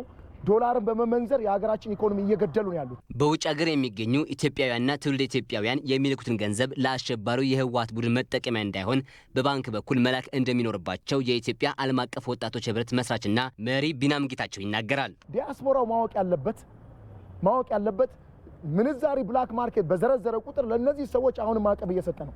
መሳሪያ እንዲገዙ አሁንም ያለውን ነገር በሽብርተኝነት አገራችንን እንዲያሸብሩ ብዙ ነገር እድልና አቅም የሰጣቸው ነው። የኢትዮጵያ ህዝብን በኢኮኖሚ እየደቀቀ ነው ያለው። አገሪቷን አንዱ ስትራቴጂ ቲፒኤልኤፍ የሚያደርገው በኢኮኖሚ ለማድቀቅም ስለሆነ ዲያስፖራው ማህበረሰብ ገንዘቡን በብላክ ማርኬት ሳይሆን በባንክ በመላክ በባንክና በባንክ ብቻ በመላክ ይህንን ነገር ከሀገራችን መንግስት ጋር እንዲቆም መልእክቴ ማስተላለፍ ፈልጋለሁ። በዓለም አቀፍ የእድገት ማዕከል የኢትዮጵያ ኢኮኖሚስት የሆኑት ዶክተር ቴዎድሮስ መኮንን በውጭ የሚገኙ ኢትዮጵያውያን በጥቁር ገበያ የሚልኩት ገንዘብ ለሽብር ቡድኑ ዓላማ እንዳይውል መከተል ይኖርባቸዋል ይላሉ።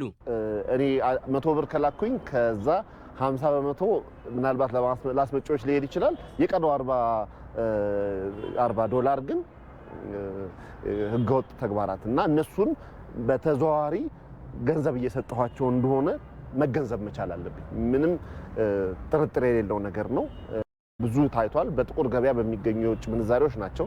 ምክንያቱም መሳሪያ በብዙ አናመርትም፣ ከውጭ የሚመጡ ነገሮች ናቸው። አደንዛዥ እጽ፣ ሌሎችም ጎጂ ነገሮች ከውጭ የሚገቡ ናቸው። ከውጭ ደግሞ በህገወጥ መልኩ ነው የሚገቡት። ህገወጥ መንገድ እንዲገቡ የህገወጥ መስመሮችን ተከትለው ነው የሚመጡት እና ሄዶ ደግሞ የሚያመጣው ጉዳት ብዙ ከሆነ ያንን አመዛዝኖ በመደበኛው መላኩ የተሻለ ነው ብዬ አስባለሁ። በቂ ሰዎች ይሄንን ነገር መከተል ከቻሉ፣ ሌላው በጣም ኢምፖርታንት ነገር አንድ ሰው ብቻ ይሄንን ቢያስብና ቢልክ የሚያመጣው ለውጥ የለም። በቂ ሰው ግን አብዛኛው ወደ መደበኛው ሲመጣ የጥቁር ገበያ ውስጥ ያለውን እንቅስቃሴ በሚገባ መቀነስ በደንብ ይቻላል። ኢትዮጵያ ከውጭ በሚላክ የሐዋላ ገንዘብ ከፍተኛ ድርሻ ያለው የውጭ ምንዛሬ ታገኛለች። ከውጭ ቢዝነስ አፍሪካ ያለፈው የፈረንጆቹ 2020 የውጭ ቀጥተኛ ኢንቨስትመንት ፍሰት አስቸጋሪ ሁኔታ ውስጥ እንዳለፈ ተገለጸ። የተባበሩት መንግስታት የንግድና ልማት ኮንፈረንስ ባወጣው ሪፖርት እንደተመለከተው በ2020 የአህጉሪቱ የውጭ ቀጥተኛ ኢንቨስትመንት በ16 በመቶ ቀንሷል። ወደ አፍሪካ የሚመጣው ኢንቨስትመንት ፍሰት ሊቀንስ የቻለው በዋናነት ዓለም በገጠማት የኮቪድ ወረርሽኝ ምክንያት ነው ተብሏል። በአመቱ የተፈጠረው ተግዳሮት በሁሉንም ኢንቨስትመንት ዘርፎች ላይ ተጽዕኖ ማሳረፉንም ሪፖርቱ አመልክቷል። ሪፖርቱ እንዳመለከተው በአህጉሪቱ የባለሀብቶች መዋዕለ ንዋይ የማፍሰስ ፍላጎት 62 በመቶ የቀነሰ ሲሆን ዓለም አቀፍ ፕሮጀክቶችን ፋይናንስ የማድረግ ፍላጎት ደግሞ በእጅጉ ቀንሷል ተብሏል። በተለይ ለግዙፍ ፕሮጀክቶች የሚደረግ ድጋፍ በ74 በመቶ ቀንሷል። በመሆኑም የዘርፉ ባለሙያዎች እንደተነበዩት በ2021 ኢንቨስትመንት ፍሰቱ በድጋሚ የማገገሙ ሂደት አዝጋሚ ይሆናል ሲል የዘገበው ሲጂቲኤን ነው።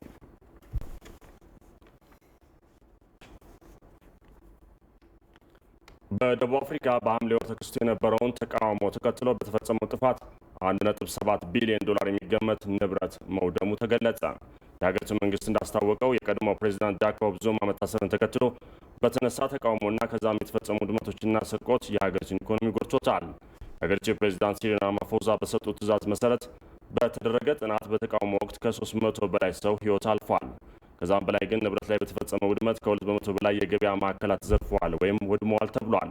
በቀውሱ መደብሮች ብቻ ሳይሆን የወደሙት አምራች ፋብሪካዎች ላይም ድርጊቱ ስለተፈጸመ አቅርቦት እጥረትን በማስከተሉ ኢኮኖሚው ክፉኛ ተጎድቷል።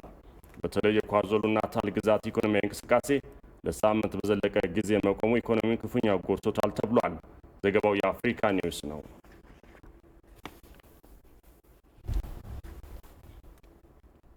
የጤና ይስጥልን። የቢዝነስ ጉዳዮች እነዚህ ናቸው። ቀና ቀን ይሆንላችሁ። ወደ እናንተ ልመለስ። ሞላን አመሰግናለሁ።